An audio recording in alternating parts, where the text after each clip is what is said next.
At 12:41 in the morning on March 8, 2014, a Malaysia Airlines Boeing 777 took off from Kuala Lumpur International Airport bound for Beijing. On board were 227 passengers and 12 crew members. The aircraft was modern and reliable, operated by an airline with decades of experience. The route was routine.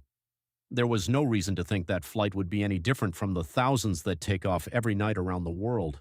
It never reached its destination, and 12 years later, no one knows for certain what happened. The flight was coded MH370. The captain was Zahari Ahmad Shah, with more than 18,000 hours of flight experience. The first officer, Fariq Abdul Hamid, had a solid career and no history of problems.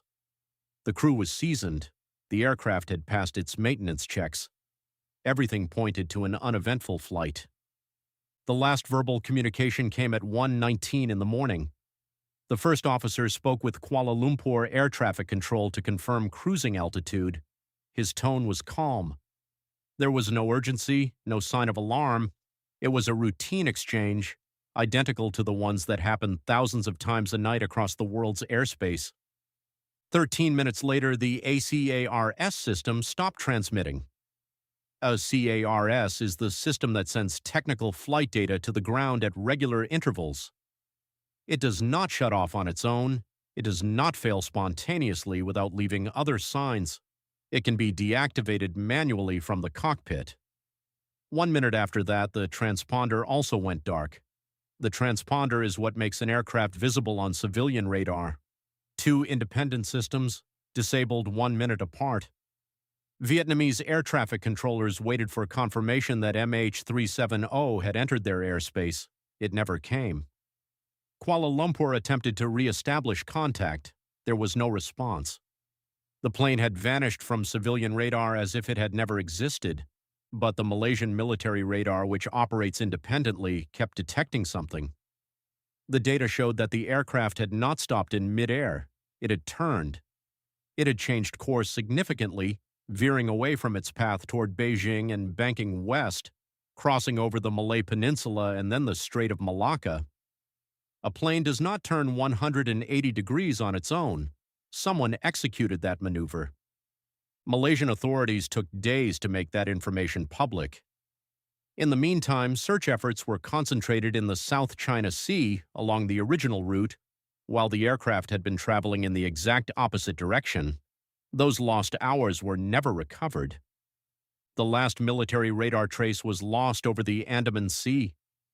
From that point on, no conventional detection system picked up MH370 again, but the satellite communications company Inmarsat had a satellite in orbit that was still receiving automatic signals from the aircraft. These were not data transmissions. They were simple periodic pings, handshakes confirming that the onboard equipment was still active. They did not reveal where the plane was, but they allowed engineers to calculate, within a certain margin, its distance from the satellite. Inmarsat engineers analyzed those records and built a mathematical model. According to their analysis, MH370 continued flying for approximately 6.5 hours after its last radar trace. The final ping was recorded at 8:19 in the morning, more than 7 hours after takeoff. The model suggested two possible corridors, one heading north over Central Asia, another heading south toward the southern Indian Ocean. Doppler analysis of the signals pointed more firmly toward the south. What followed was one of the largest maritime search operations in history. The southern Indian Ocean is one of the most inhospitable environments on the planet, depths exceeding 3,000 meters. Extreme weather conditions.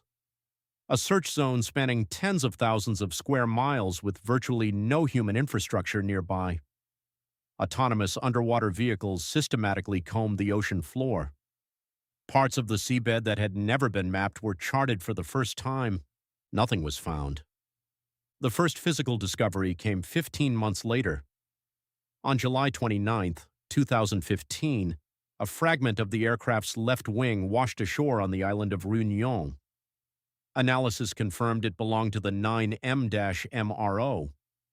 In the years that followed, additional debris surfaced along various coastlines of the Indian Ocean and the Mozambique Channel. panels, structural fragments, parts of the stabilizer, enough to confirm that the plane had gone down in the ocean, not enough to determine where, how, or why. The leading theories were examined in official investigation reports. The most discussed among investigators points to Captain Zahari as the possible author of a deliberate diversion. Flight path simulations over the Indian Ocean were found on his personal computer, some of which had been deleted weeks before the disappearance. The evidence is suggestive but not conclusive. Malaysia Airlines and the Malaysian government rejected this conclusion. The pilot's family denied it. A second theory proposes an onboard emergency, a fire or other catastrophic event, that incapacitated the crew while the aircraft continued flying on autopilot until it ran out of fuel. This explanation is technically plausible but difficult to reconcile with the deliberate course change recorded by military radar. In 2017, after finding no trace of the aircraft in the primary search zone, official operations were suspended. In 2018, the private company Ocean Infinity resumed the search with more advanced technology and a broader area of coverage. The plane was not found.